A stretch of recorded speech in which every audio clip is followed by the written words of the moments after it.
Good morning friends, welcome to another blog. আজকে ঘুম থেকে উঠতে একটু দেরি হয়ে গেল, কারণ গতকাল রাত্রিবেলা শেষ রাত্রিতে ফ্রান্স এবং মরক্কোর মধ্যে ম্যাচটা ছিল বিশ্বকাপের কোয়ার্টার ফাইনাল ম্যাচ। এই ম্যাচে ফ্রান্স অনায়াসেই জয়ী হয়ে যায়, 2 গোলে জয়ী হয়। হাফ টাইম পর্যন্ত কোনো গোল করতে পারেনি কোনো দলই। কিলিয়ান এমবাপে একটা পেনাল্টি মিস করে কালকে। আমি এবারে বিশ্বকাপে দেখছি খুব বেশি পেনাল্টি মিস হচ্ছে, বিশেষ করে কিলিয়ান এমবাপে কালকে একটা পেনাল্টি মিস করলো। লিওনেল মেসি এখন পর্যন্ত 4টে ম্যাচে 2টো পেনাল্টি মিস করে ফেললো।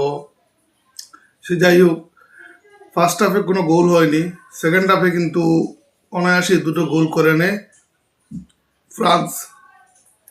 প্রথমে কিলিয়ান এমবাপে একটা গোল করে, এত সুন্দর বলটা ও ডিফেন্ডারের একদম পাশ দিয়ে বলটাকে বের করে দেয় এবং গোল পোস্টের একদম কর্নার দিয়ে বলটা ঢুকে যায়, একটু কাট করে। এরপর ডেম্বেলে একটা গোল করে, ডিবক্সের বাইরে থেকে গোলটা করে ও। ডেম্বেলে একদিন হ্যাটট্রিক করেছিল এই বিশ্বকাপেই, আর কালকে আরেকটা গোল করলো। তো এখন পর্যন্ত বিশ্বকাপে কিলিয়ান এমবাপের 8টা গোল হয়ে গেছে, লিওনেল মেসিরও 8টা গোল অলরেডি রয়েছে, হল্যান্ডের 7টা গোল হয়ে গেছে। এই তিনজনের মধ্যে কম্পিটিশন চলছে। আর এই কি বলে ওটা, ইংল্যান্ডের হ্যারি কেইনের মধ্যে 5টা গোল রয়েছে। অনায়াসেই জয়ী হয় ফ্রান্স, এবং এটা নিশ্চিত ছিল যে ফ্রান্সই জয়ী হবে, মরক্কো পারবে না, এবং পারেও নি মরক্কো। মরক্কোর খেলা আর ফ্রান্সের খেলার মধ্যে রাত দিন তফাৎ ছিল কালকে। অনায়াসেই জয়ী হয়ে যায় ফ্রান্স। কালকের ম্যাচে 5জন যে রেফারি ছিলেন, মেইন রেফারি এবং ওকে যারা অ্যাসিস্ট করছিলেন, সব রেফারি কিন্তু আর্জেন্টিনার ছিলেন কালকে। তো গতকালকে অনেকেই বলছিলেন যে এরকম 5জন রেফারি যদি আর্জেন্টিনার থাকে, মনে হয় ফ্রান্সকে হারানোর জন্যই 5জন রেফারি আর্জেন্টিনার রেখেছে ফিফা। একদম মিথ্যা কথা প্রমাণ হয় কালকে, যে রেফারির তরফ থেকে কোনো ধরনের কোনো পার্সিয়ালিটি হয়নি। ফ্রান্স সুন্দর খেলেছে, ফ্রান্স জয়ী হয়েছে, যদিও আমি ফ্রান্সের সমর্থক মোটেও নই। আর এই যে ফ্রান্স দলটা, এই ফ্রান্স দলটাকে ফ্রান্স না বলে বোধহয় আফ্রিকার কোনো একটা দল বলা উচিত। আমি শেষ রাত্রিবেলা গতকাল ফেসবুকে একটা পোস্ট করি, লিখেছিলাম যে ক্যামেরুন বনাম মরক্কো ম্যাচে ক্যামেরুন 2-0 গোলে জয়ী হয়েছে। একটু ড্রামা করে লিখেছি। আসলে ফ্রান্সের দলের মধ্যে 11জন খেলোয়াড়ের মধ্যে 9জন খেলোয়াড়ই আফ্রিকান বংশোদ্ভূত। নিজেদের দেশের অরিজিনাল নিজেদের এই যে মানুষ, ওরা খেলছেই না ফ্রান্সের হয়ে।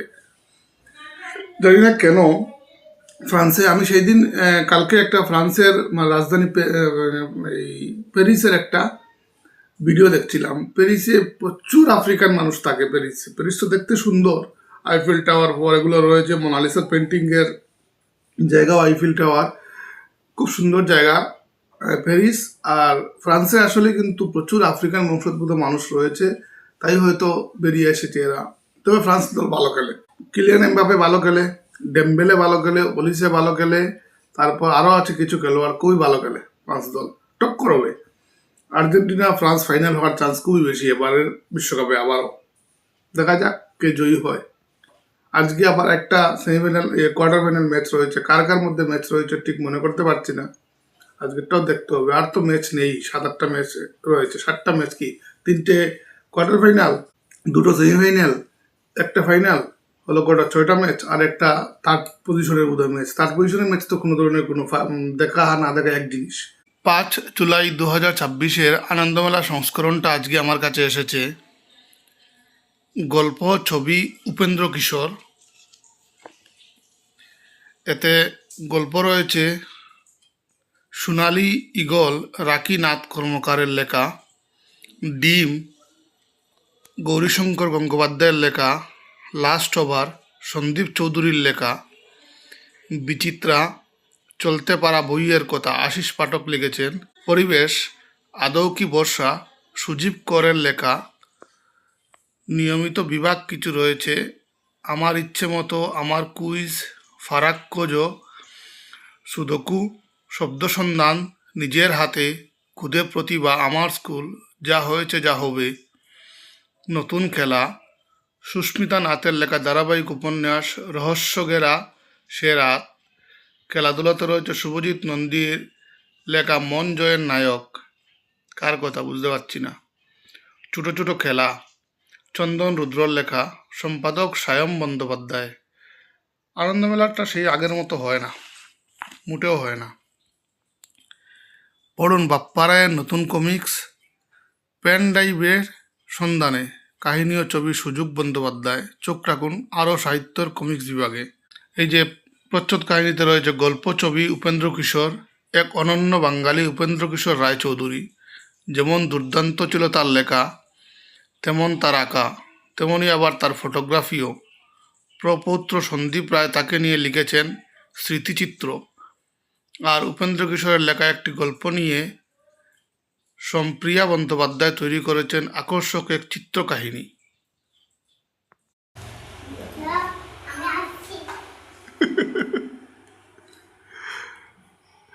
হ্যাঁ, তোমার কালকে দেখছি গত পরশু দিনও করছে কি যে মামা বোকা দিয়েছে।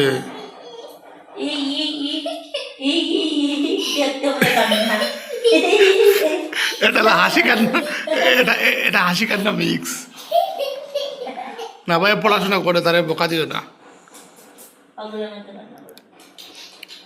করো করো পাপ্পা, করো পাপ্পা গো, করে নাও। কি হচ্ছে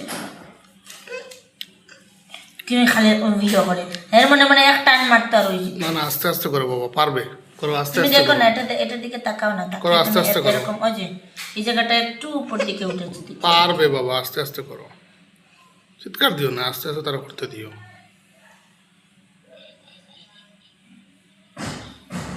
বেশি লম্বা হয়ে গেছে।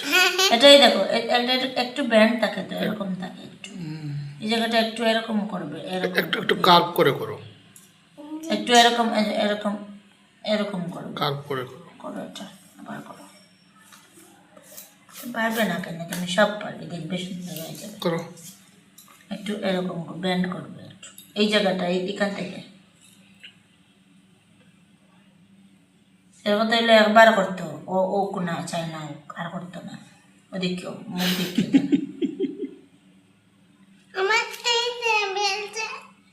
এই টেবিল লাগবে, এই টেবিলে রেখে পড়বে কিভাবে? এই টেবিলে রেখে কোনোদিন পড়েছিলে? তাহলে এরকম করছো কেন? এখন তুমি আমরা ড্র করছো। হয়ে গেছে এটা, ঠিকই হচ্ছে। আমব্রেলা ছাতারি এটা একটু একটু ছোট করো বাবা। যাও আমব্রেলা একেবারে বেশি হয়েছে হয়েছে না, হয়েছে, খারাপ হয়নি, খারাপ হয়নি, মোটামুটি হয়েছে। একটু পাতলা করে নাও, একটু চিকনা করে দাও। একটু পাতলা করে নাও বাবা, পারবে। তারপর আর বেশি কষ্ট হয়ে যাচ্ছে, বুঝলাম, অনেক কষ্ট হয়ে যাচ্ছে না বাপ্পা? অনেকক্ষণ বলে এতে ফোড়াত বুকে করো। তো আলসি শরীর, এটা আলসি। পাপ্পা স্নান করেছো? लैपटॉप कलेक्शन ল্যাপটপ কালেকশন নেই এটা। लैपटॉप হায় রে পাগল হো।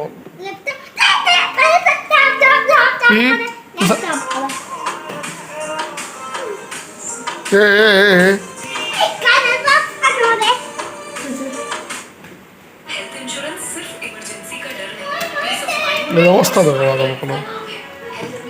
পাপ্পা আমি যাবো কিভাবে? যাবো কোন দিকে?